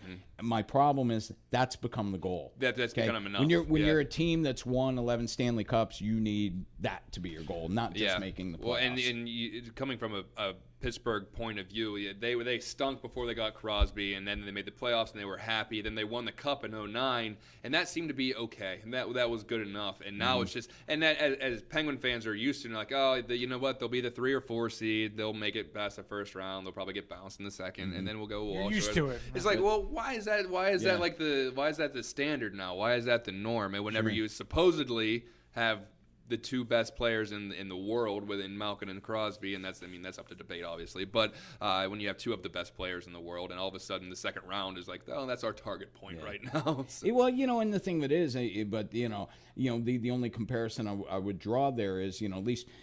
You've had at least the Steelers and all those championships and that, where being a Detroit sports fan, there's nothing to cheer for in football. Well, that's true. What's unfortunate, getting better, mind you, but actually moving here and listening to Steeler fans kind of bothered. Like, we're just not that good. I'm like, you won Super Bowls. Exactly. You know what's the most unfortunate is I'm a Pittsburgh fan, but I'm not a Steeler fan. So, oh, wow.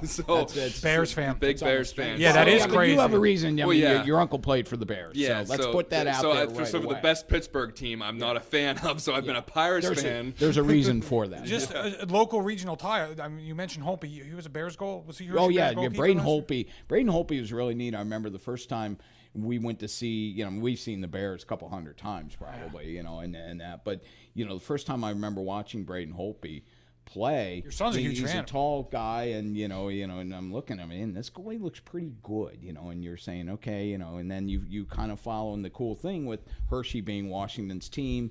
There's a regional connection. Right. Yeah. And then then all of a sudden, he's in the NHL. And he's wearing number 70, because he was up as a fill-in and that, and he started playing well, and he leads them to a playoff berth in 2012-13. He struggled a little bit last year. He didn't have a good season, but to have this bounce back, and you could kind of see it. He's a tall guy, but I never met him, but I know several season ticket holders and that who have met him. They say he's one of the nicest young guys they've ever met. Yeah. Classy guy, and he's still relatively young. And, Andrew and I went to a Caps game the end of the 2013 season, and the crowd's chanting, Holtby, Holtby. It's kind of surreal. And he got and Andrew, got an offer for a free jersey, and I had number 70. Nice. Holtby put on the back of the jersey. And that, and it was really, so it was kind of neat. So I'm really looking forward to watching him in the Stanley Cup playoffs, because I think the Wings are going to be one series and done. So they're going to play either New York or Montreal. They're going to face either Lundqvist or Price. Yep. Well, that's the same way I feel. If the Penguins get in, where are they going? Yeah. Like at this point, where are they playing like this? Where are they going? Listen, if they're not going to win it, I'd rather see them go out early so I can just focus on the sport. Yeah, to enjoy it and not have like. Yep. I got 2 for word association, and we'll go to break. Okay. Macul. OCD. But listen, I say OCD, but a great friend, a great person, and probably somebody I don't give enough credit to for being a great person because he's so quirky. That's what we look at first. Michigan. Jim Harbaugh. I was going to say that. Gotta say Jim Harbaugh. Wow. You know what? I got to be honest. I was actually saying the state in general. You immediately thought of the college football. Of football. I would not have said that a year ago. I can guarantee that. The excitement is back for Michigan football. You say that last year, huh? Lakes. Yeah, exactly. Water, cold. I think I think Brandon put that on me early. I think he maybe might Detroit done that, and I said, well, my home and that. But that's where things have changed. The excitement at the Wolverines is back. Good stuff. All right. Well, we will be back very shortly. Keep it here. Game day with Game Time PA. The new Wyndham Garden York, formerly the Holiday Inn by the West Manchester Mall, has been fully renovated and remodeled. With 177 upgraded guest rooms, over 16,000 square feet of meeting space, 2 large ballrooms, indoor and outdoor pools, a much larger fitness center, a new business center, and free Wi-Fi throughout. The new Fender's Grill and Pub features American cuisine in a casual atmosphere using local meats, produce, wine, and craft beers. The new Wyndham Garden, 2000 Loucks Road in York. Stop in or call us at 846-9500. Revolution! York Revolution Baseball is back and opening day is almost here. The Revs Express starts rolling the weekend of April 24th. Friday the 24th and Saturday the 25th, the first 1,500 fans through the Santander Stadium gates pick up a free magnet schedule courtesy of the law firm of Dale E. Anstein. Saturday also features mind-blowing Inside the Park fireworks after the game, presented by Flipside. Then we'll see you on Sunday the 25th for pregame autographs, catch on the field, and postgame Kids Run the Bases, presented by Logos Academy. Baseball is back in downtown York. The puck drops here. Wellman, the shot, score! Sports Radio 1350, your home for Hershey Bears hockey. Casey Wellman has won it in overtime for Hershey. And the Washington Capitals. Hearing a shot, they score! Defending the Den and rocking the red all season. Catch the Bears and the Caps on Sports Radio 1350 WOYK. First in York, first in sports. Revolution! That's right. Baseball is back at Santander Stadium. It all starts with York Revolution Fan Fest to ring in the new season on Saturday, April 18th. Live music at noon, player photos and autographs at 1, and then the Revolution take on the Somerset Patriots in exhibition action at 2. Tickets are just $5 and may be purchased the day of the event or anytime at YorkRevolution.com. Revs Fan Fest on April 18th. Baseball is back. Revolution! Get ready for winter now and save big on your heating oil or propane costs. Call today to schedule your first fill, and don't forget to ask our energy advisors about the right money-saving plan or budget to fit your lifestyle. Lock in your rate and protect your price all winter. Our price-protected customers save an average of $325 per year. Visit ShipleyEnergy.com or call 855-4SHIPLEY to schedule your next heating oil or propane delivery. Shipley Energy, energy for life. Believe it or not, spring is coming, and we've got the bases covered like Etch with dirt during a tantrum. Join Darryl Henry and Atlantic League Manager of the Year Mark Mason for Revs Hot Stove Weekly every Friday at 4. Breaking news each week with the latest player signings exclusively here first. Plus fan interaction online, interviews with players, and we'll highlight really good calls from umpires.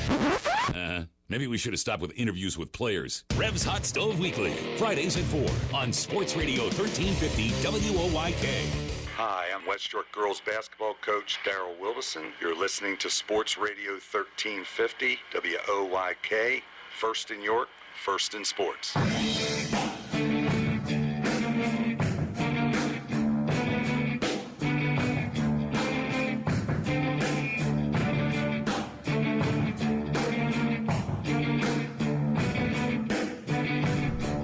Welcome back to Game Day with Game Time PA after one of our longest Uncle Steve segments. Uncle Steve and Cousin John, maybe. I think that's obviously the trend has been set that if it's John and I, If it's John and you segment, each segment could last a half hour. Exactly. There's going to be some talking. There's a possibility. Yep, and talking going on. And with that, John, give us a little more of some of the Lancaster spring sports over. I wanted to start with boys volleyball. I know that's big in York Adams, and you guys kind of have the premier programs out here. But we do have some teams that can make a run up until that point in the state title game or the state tournament.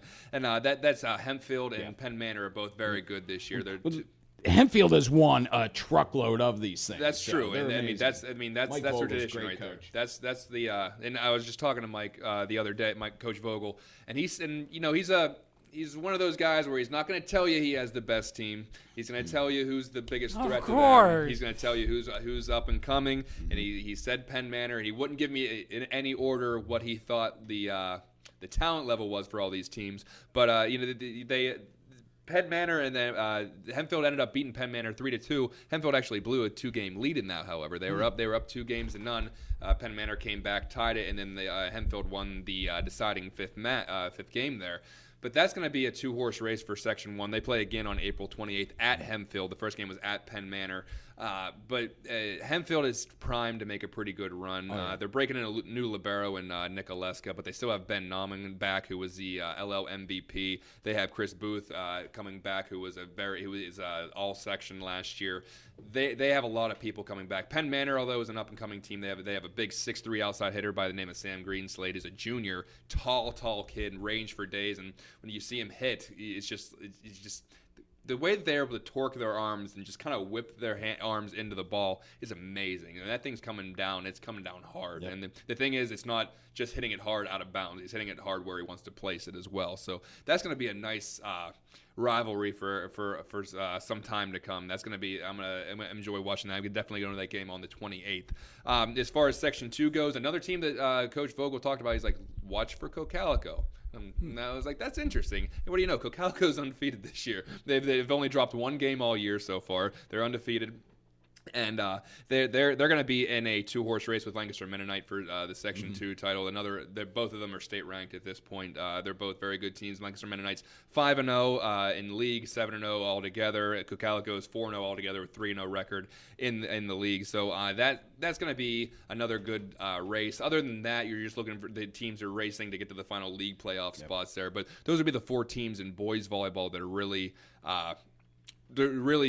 could actually make some noise come playoff time. And Hempfield last year lost to Central York in the, I think, state semifinals. They're probably looking for a little retribution there, but in your opinion, Central York's got to have the advantage if they were to meet up again, right? Well, yeah, I mean, they're returning, several players from that state championship team, including Jeremiah Dadabo, who can just jump through the gym. He's jacked up. He's really, he's cut. He's, great and just a nice kid. The thing that is, and I've seen this Hempfield Central match so many times over the years, a lot of times in the district finals, at some point in time in the state tournament, and and you just never know, and that. But I'm going to tell you what, Hempfield is the only team I've ever seen win a state title with basically one hitter.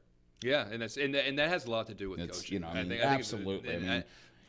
Listen, Sean Sangre, who's at Ohio State, the best individual high school volleyball player I've ever seen in person, and again, they just rode him to titles. Because they fed him every time, and he could not be blocked. And 6'6" lefty. It was a strategy. Get it to the big man. Get it to the big man. So, but Vogel is always willing to do that. If he's got the strength, he'll go with it. And that just sparked another conversation I had with Coach Vogel, and he said that we're not in the business of trying to make everyone happy, and because he's a very results-driven guy. Absolutely. And you got to appreciate that in coaching today, where it seems like too many people are saying we got to get a goal-oriented ribbon to everybody. He said if they're not good enough, they're not going to play. If they can't jump, I'm going to tell them they can't jump. If they're having a hard time hitting, I'm going to tell them you need to learn how to hit better. So he's a very, and he doesn't do it in a mean way. No, but he's very direct, very honest, very blunt, and it's unfortunate that sometimes that culture is looked on, or that attitude sometimes is looked down upon. Welcome to 2015. In today's atmosphere where you got all positive reinforcement for the lack of a better term. But I love the way that he coaches. He like I said before, he's like, if they can't jump, they're not playing. And I'm going to tell them it's because you can't jump. And I'm going to tell your parents that when they come to me, it's because you can't jump. So the banners are in the gym now. Yeah, it's like that's true. Like, look, that's the bottom line. Look at the results. And these aren't just LL banners. No, yeah, He's you're got right. District banners. He's got plenty of state banners. You're spot on. Closing in on double digits, state championships. What do you got? I mean, and the girls program has had. It's kind of a shame you almost need those credentials to do that, but it is a little bit. No, it is, and I mean, in Northeastern with Matt Wilson, you have something similar, and that is, I mean, listen, the banners are there. Yeah. How do you, they've won the last 2 AA titles. Certainly at this point have already proven themselves to be the favorite for a third straight. Absolutely. So that the culture set and the table set for that to be another good season for Hempfield. To touch on baseball real quickly, Hempfield once again in first place in Section 1. They returned basically all of their pitching last year. I think they have the most well-rounded team right now. They have 3 pitchers coming back in John Peterson, John Beck, and Derek Manning, who are all very solid players. And you know what?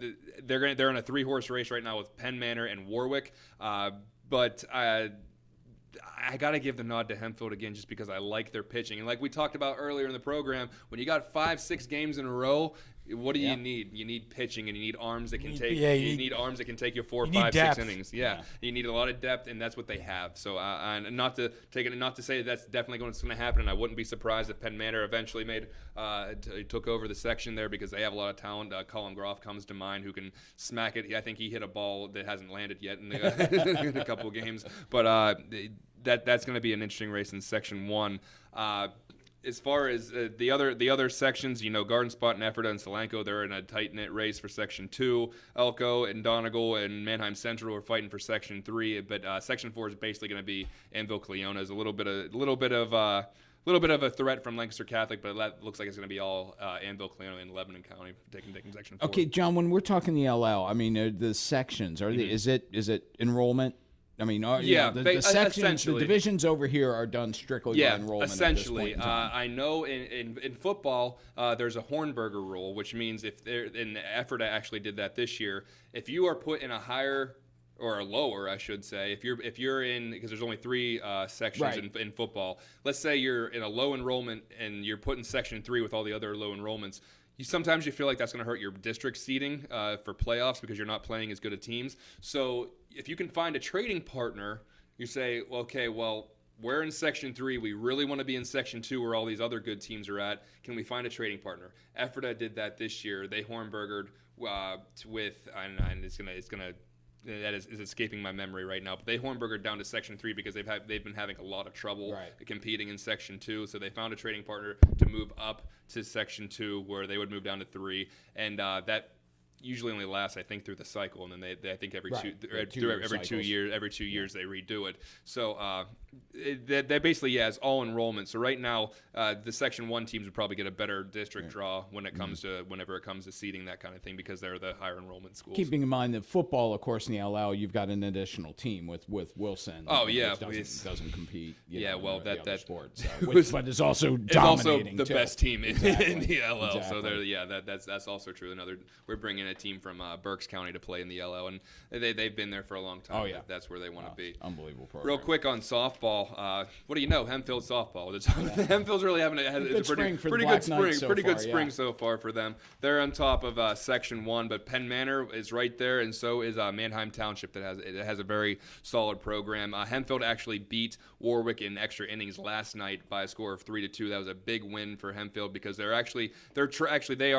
tied with Warwick for first place in Section 1 right now. So they gotta play again, but that was a big win for Hempfield last night, and like I said, Penn Manor had a big win over Hempfield. So it's it's the SEC where everyone's beating each other up because Township's right there too. They're only a game, so they got 4 teams in the section that are right there, and they're all, as far as I'm concerned, they should be district playoff teams right there. So a lot of talent in Section 1. That's going to be a fun race to cover. In Section 3, Lampeter, Strasburg, and Donegal, 2 fantastic programs, both undefeated in league so far. They were supposed to play yesterday. Turns out they're going to be playing today. That game's probably going on right now. I assume it's not raining in Lancaster. Who's to say it's not though? But those are the two premier teams in Section 3. That's going to be an interesting race to watch down the stretch. And like we hit on before, as far as lacrosse goes, you're looking at Township for being for girls. That's the cream of the crop there. Hempfield and Township, though, both great boys lacrosse teams. That's a big rivalry. They play on the 28th at Hempfield. That's going to be a great game. It looks like it's on the same day as Hempfield and Penn Manor volleyball. So it looks like I'm going to be pulling double duty that day. Put miles on. Yeah, unless they're both at 7 o'clock, because they could be playing under the lights. Exactly. So at that point, I'm just going to have to find a way to be in two places at one time. So that'll be interesting. But that's basically the roundup of the LL. There's a lot of good sports, and it looks like Hempfield's having a pretty good spring. It just came to my attention that Hempfield's having a pretty good spring so far. And then if you figure out how to be two places at one time, do me a favor and tell me how. I'll fantastic. That would be an amazing skill if you can acquire that. That would be fantastic. That's one of the things I'm still working on. Is to see if you can just find out to be two places at once. That's why we have a pretty good crew out there in Lancaster running things for us. There you go. So, all right. On that note, folks, we're going to go to break. We'll come back with some interaction things. Teddy's got another segment ready, and stay tuned. You're listening to Game Day with GameTimePA.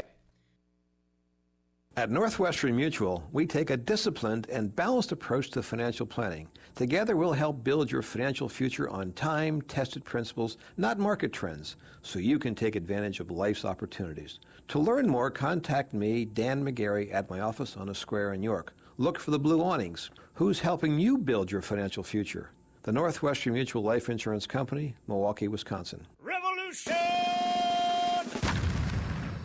That's right, the 9th season of York Revolution Baseball is back at Santander Stadium. The affordable family fun of Revs Baseball is 70 games strong in downtown York, and there's no better place to spend your summer. Whether it's fireworks after every Saturday game or $1 Hatfield hot dogs every Sunday, tickets always start at just $8. Check out all the amazing promotions and giveaways for the 2015 season at YorkRevolution.com and purchase tickets anytime. Hi, I'm Daryl Henry. Join Scott Geis and me every Monday at 4 for York College Spartan Sports Weekly, right here on Sports Radio 1350 WOYK. Each week, we bring you the latest in Spartan sports, featuring guest appearances from coaches and student athletes. York's home teams play on York's home for local sports. Spartan Sports Weekly, Mondays at 4 on Sports Radio 1350 WOYK. First in York, first in sports. The Safety Blitz. You think the Rams are kicking themselves every day for the amount of money they gave Sam Bradford? You play quarterback in this league and you played at a pretty decent level, you're getting yourself a 9-figure contract. How do you invest money long-term, big money into RG3? All these quarterbacks are getting basically $100 million, $50, $60 million guaranteed. How do you know if you want him as your long-term quarterback solution if he can't stay on the field? The Safety Blitz, weekends on NBC Sports Radio. Dear Lancaster Barnstormers,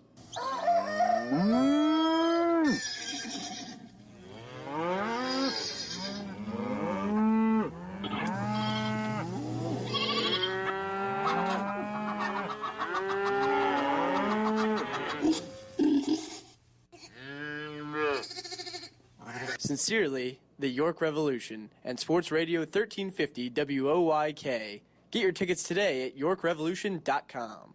Hi, I'm Dover boys basketball coach Brian Schmoyer. You're listening to Sports Radio 1350 WOYK, first in York, first in sports.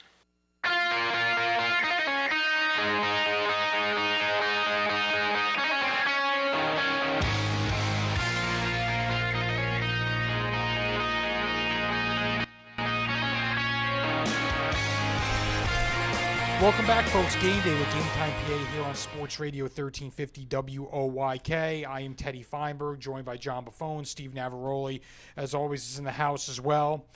Segment 7, we're wrapping it up here. We don't have that much time left in the program. Just want to throw out some digital ventures that we are doing at GameTimePA.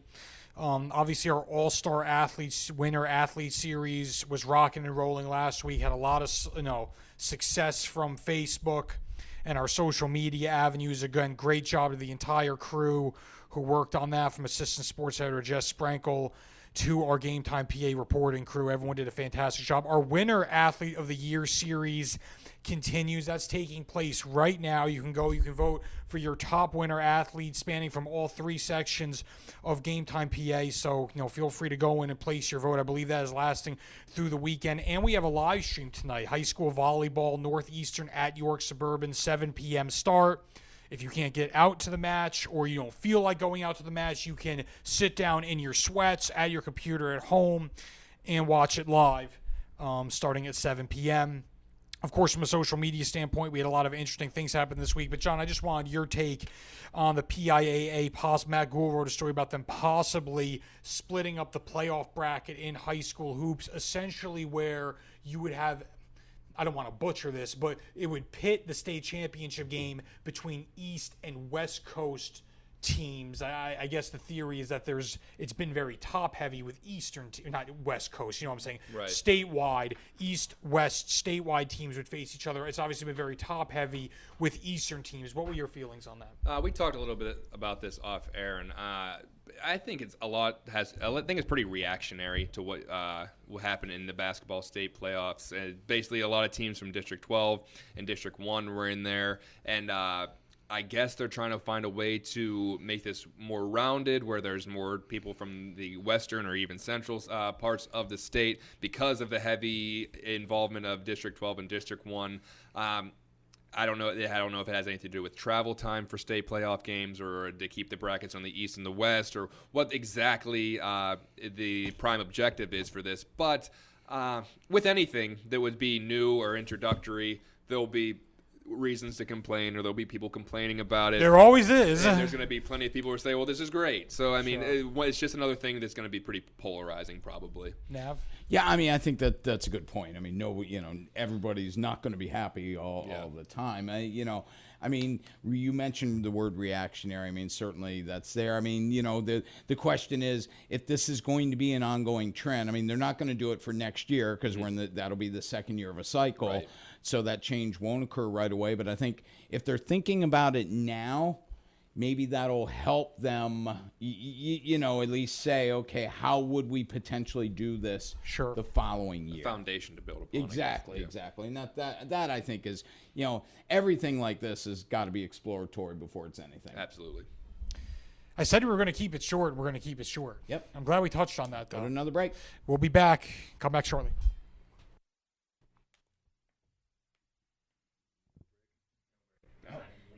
Oh, okay. Well, sorry about that, folks. We're still on. Thank you, Ray. Appreciate that. As we're, we're going to wrap up a little bit early. Well, anyhow. I actually had another question though, because there was one more Facebook thing that got some. Well, then let's go. Let's jump on it. YAIAA lacrosse won division this year. Mm-hmm. Matt wrote a story on this as well. Good thing, bad thing. Well, here's the thing. It was 2 divisions. It's been 2 divisions all along, but we found out, and we didn't even find this out until last year, they were all counting as league games anyhow. Well, if they're all league games, you might as well all be in one division. Yeah. Because, then it's easier to seed for your tournament. It's easier, you're not you're not taking any advantage away or giving somebody an extra advantage. They all count as the same thing, then why are there 2 divisions? Exactly. So to me, it was a good thing because they might as well be. Yeah. So makes sense. Yeah, I agree. If all the games mean exactly the same, then why are the divisions even put in place? Is it just easier to keep standings in that way, or what's I'm not really sure. It seemed like the coaches across the board were happy with it, particularly from a competitive standpoint. They could do more out of division scheduling. Well, I mean, and you're right, and I think that's probably the biggest thing. It kind of set the tone to say, okay, this is our league schedule. Now, what do we do outside the league? Right. And from a scheduling standpoint, I would think, and for the Kennerdales of the world that have dominated the league anyhow, okay, well, number one, now they only had to play York Catholic once, type thing, because they've been quite the rival for a while, and Susquehannock now, Southwestern, but yet, they're able to schedule the Kennets of the world. It's got to be easier to do that now that you're playing less league games. And you get to test your mettle a little bit more. No question. And it gives you more flexibility to do what you want to do. Yeah, no doubt. And if you're a coach, you got to like that. We usually sign off by doing a what did we learn today. I know I learned something actually fascinating. Well, then what did you learn? I learned that there are more left-handed hitters filtering into baseball and softball. I love baseball. I love softball. And there's more kids now are being more trained to hit lefty. So that's what I learned. There you go. John? I learned how Steve became a swimming aficionado. The tale, the legend, the man, the myth. It's an incredible story. And how it all came together. Just chance meeting of freelancing. That there was an outcry for swimming. He heeded that call. Now he's everyone's swimming hero. I might ask it again next week. Hero and legend may be a little strong, but I'll take it. It's up to interpretation. It's up to interpretation. Either way, it's a lot of fun. I'll tell you what, I've learned that Hempfield is having one heck of a spring sports season. They love their spring sports out there in Landisville. No question about it, and with good reason. They've had plenty of success historically. Correct. And that as well. So, Ray, did we do okay then for you? All right. We got the thumbs up. He's giving us the thumbs up. So we're going to sign off. Stay tuned next week. We'll be with Stay Tuned Tonight, Your College Baseball. We'll be back on the air 4 to 6 p.m. next Thursday for Game Day with GameTimePA here on Sports Radio 1350.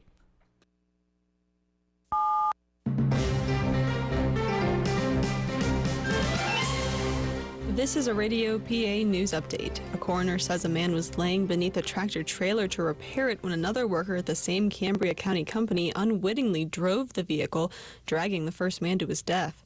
A voicemail message at Snyder Excavating in Jackson Township says the company is closed to mourn the death of an employee. The county coroner has ruled the death an accident.